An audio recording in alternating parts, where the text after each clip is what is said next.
Hello and welcome to the Geek Theory special analysis of the Batman v Superman Dawn of Justice trailer. My name is James and I'll be your lone reviewer today since Nick is away. Alright, so I think that's enough of an introduction, so let's just jump right into it. Okay, so obviously starting off with the Warner Brothers and DC logos, which I like the coloring and the grading done on them. It's very atmospheric. And then we're starting on black, and you can't hear it right now, but if you've watched the trailer, there are voices in the background. It's people speaking. It sounds like talk news, radio, CNN, Fox News, things like that, discussing the existence of Superman is what it sounds like. And then we have this long tracking shot that just keeps moving in. I want to have another look at that shot there. So I really like this shot. Superman looks bewildered. It's almost like, there's these people who are worshiping him as a god almost. And he looks like he's not, I guess not enjoying it would be the wrong term. But that it's not something that he's used to. It's not something that he wants. And then we continue on this moving and tracking shot of this soldier, this statue, which looks like it might be a memorial. Maybe a memorial for created in the image of Superman for the lost and the dead during the attack during Man of Steel. Although yes, Superman sort of saved the day in the end, but he did a lot of the damage himself, so I don't know why they would build a statue to him, but it's just a theory, and so obviously there's no concrete answers for anything in this trailer. This shot worries me a little bit. It looks incredibly CGI.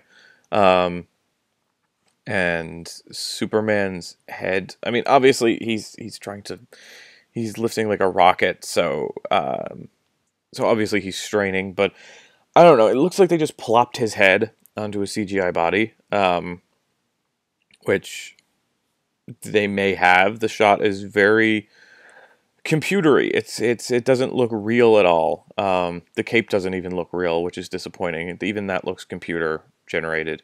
It almost harkens back to the cape in the live-action Spawn movie in the late 90s, which is not a compliment in today's day and age. So we keep moving in on this statue, and I really love the talk and the voices in the background, the talk news and stuff like that, because this is what would happen, if someone like Superman appeared on Earth. Of course it would be on the news, and people would be discussing, can we trust him? Is he a good guy? Is it okay to have someone this powerful out there? This shot is really interesting. Obviously they're down underground somewhere because you can see the depth levels there on the wall behind Superman. It looks like he just floated down. If you see, he kind of lands there. You can barely notice it, but it's there. And if you look on these soldiers, if you look on their shoulders, they have the Superman logo. So are these sort of like Superman's personal army? Has an army been created around the visage of Superman? Is he coming down here to meet with the people that he has hired? Is he coming down here to be like, don't be using me as your symbol of war, something like that? Like I said, this trailer raises a lot of questions. Not a lot of answers, which is good. I don't want them giving away stuff. Even in the future full-length trailers, the theatrical trailers and stuff, I don't want them giving away everything. Because this trailer has got me a little more excited for the movie than I was. If you listen to the podcast, you know that I have not been excited for the DC cinematic universe, but this gives me a bit of hope. Although I am worried about the incredibly CGI-ness of a lot of the shots. Even this one here has been very graded. Um, and if you see in the background, over here, it's the sun. The sun is not down. These are storm clouds, which is, that's uh, an obvious metaphor and not exactly subtle, but whoever said that Zack Snyder was subtle. So we continue to move in on that statue. The first half of the trailer is that. This shot here, I absolutely love this shot.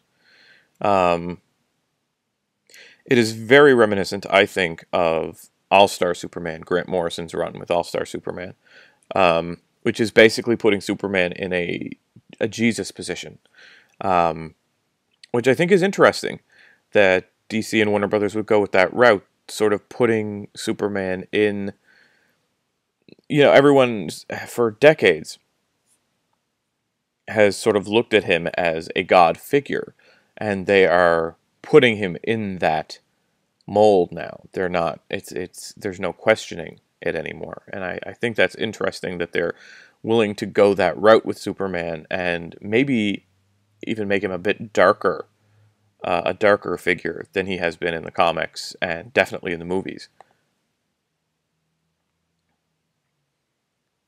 So now the lights come on to this statue, which actually looks nothing like Henry Cavill, but the false god painting on there.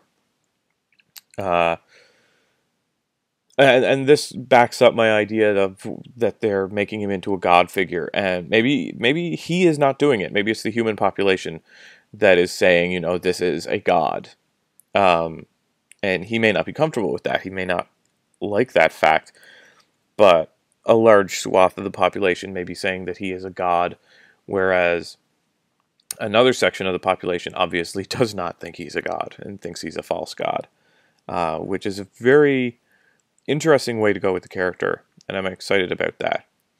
This shot makes me really, also makes me really excited because Ben Affleck looks like Bruce Wayne. I see this shot. I'm a big Batman fan. I have been for ever since I was a little kid. And this shot here is Bruce Wayne. This isn't Ben Affleck. This is Bruce Wayne, which is fantastic. I'm really excited about that. This is sort of the money shot. Like, I can just imagine him thinking on set, if they use this for a trailer, this is the look. This is Bruce Wayne. And, of course, he's looking at the Batsuit, which I'm not that fond of. It's very reminiscent of Frank Miller's Batsuit from The Dark Knight Returns, which is very plain. They've got the scowl just sort of built into the mask there. I don't like that the neck is, again, immovable, like the 90s Batman movies and Nolan's Batman Begins. Obviously, he's not going to be doing a lot of martial arts or anything like that, even though Batman is a ninja. So it makes me worried that it's going to be the punch it harder Batman, or but also maybe it will lead to him being, the world's greatest detective Batman, which I'm definitely on board for. And of course, the assumption is that he has retired from being Batman, that Bruce Wayne has retired, and that maybe he has retired due to the recent death of his sidekick Robin, which could be that Jason Todd was murdered, which set him off to retirement. Which I think could be really interesting, setting up the Joker, who will be in the Suicide Squad, as that dark, that he killed a kid, setting him up that dark already. I think that would really, really, I think that would put a lot of backing behind Suicide Squad, just showing that this Joker isn't just a madman, he is a murderer, and a child murderer at that. And if Jason Todd is dead, it sort of leaves the assumption of maybe Dick Grayson's not, so maybe Nightwing does exist in this universe, and maybe we will get Tim Drake, and maybe even Damian Wayne. The assumption is that Carrie Kelly is going to be the Robin in this movie, which I don't like that idea so much. I would much rather it be Tim Drake or Damian Wayne, but we will see what happens. Obviously, there's been no Robin casting announcement, so it's all just grasping at straws.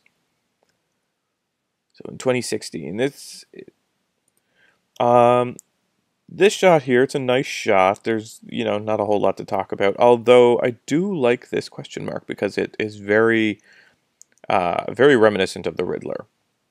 So maybe the Riddler is out there, which makes me excited that the Riddler could be out there somewhere. And could this be the Batwing, the Batplane? Could Batman be flying it? Could maybe Robin, Nightwing, be flying it? Could it be a Lex Luthor thing? I have no idea. And obviously, then there's the Batmobile, which you just see the back of it. You don't see a whole lot of it. We've seen the picture of it. It is sort of a more comic book version of the Tumbler. So there's not a whole lot to go off of with that. This shot is like this reminds me of the first Man of Steel promotional image that we got to see Superman, where he's coming out of the broken vault. This is Batman's version of that. Again, although again, not so much of a neck going on there. Hopefully, there's more to him in the actual movie, but this shot, I don't like this shot. I don't like how high up the neck the cape goes. Maybe that's what gives his head more mobility. Not sure. This looks like cosplay to me, and not good cosplay. This looks like cheap cosplay.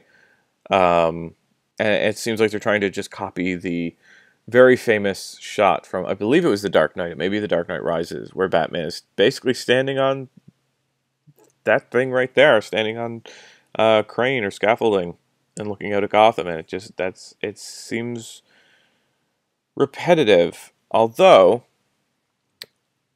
I'm just noticing this now. This here looks like a sniper rifle. Sort of got that looks like a sniper rifle. So that could be interesting. I hope Batman's not using guns. I don't like Batman using guns. The world's greatest detective, the world's greatest ninja. He doesn't need guns. And it's not like a gun's going to take out Superman anyway. And that's a really good shot. I do really like that shot there. And I like the voice. It sounds altered, so maybe he's got some kind of thing up against his throat to change his voice, or it's being processed somehow. I do like this shot, though. It's a bit armory, but obviously Batman in the comics has a lot of different bat suits that he uses for different reasons, especially in the Silver Age of comics, where he basically had a bat suit for every occasion. And obviously he would want to be armored up a bit more going up against Superman, so that's very understandable. And again, Superman is like flying in the air. He's out of reach. He's untouchable. I like that they are not trying to make Superman into a human. Like they are going the direction of Superman is a god figure, and I like that a lot more than trying to make him identifiable, which a lot of writers with the comics have been trying to do for the past few decades, is make Superman identifiable to the masses. And Superman is not identifiable. Superman is not a normal person. He has superpowers. He is incredibly strong. He's an alien. So treat him as such. And I think if an alien came to Earth in the guise of Superman, he would end up being treated like a god. So I like that they're sort of having him as standoffish a bit. Until this shot right here where he crashes down to the ground. And of course that quote, "Do you bleed? You will."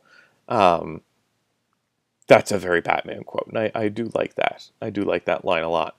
So that makes me excited. That they're making Batman say things that Batman would say in the comic books.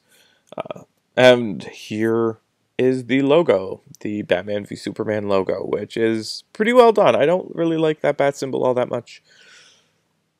But yeah, so that is the Batman v Superman Dawn of Justice trailer review. I watched the I watched this trailer. I guess pirated version would be the way to say it. It was done with a camcorder, um, and I was not impressed with it at all. But I watched it back now, and I'm definitely more impressed. I don't know if I would say I'm excited for the movie. I mean, the movie is still a year away, but there is definitely I'm more optimistic toward it.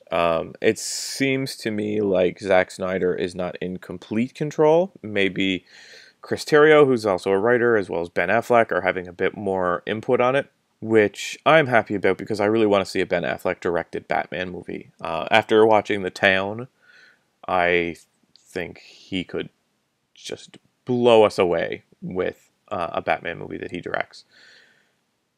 And I hope we get that.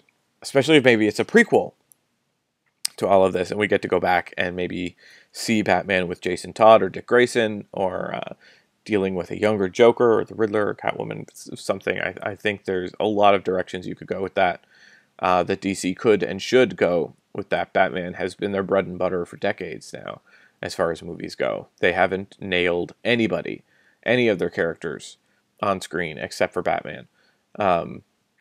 I am not a huge DC fan myself. I'm not looking forward to any of the other stuff they've got coming out, except Suicide Squad. Suicide Squad looks to be shaping up well, minus the casting of Will Smith.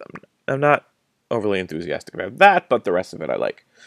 But yeah, so I am not excited for Batman v Superman just yet, but I am definitely more optimistic. And hopefully with further trailers and when more information comes out, maybe actually showing us Wonder Woman and in motion, as well as Lex Luthor and maybe Aquaman, because I'm not. That looks just like a biker Aquaman. I don't know what the point of that is.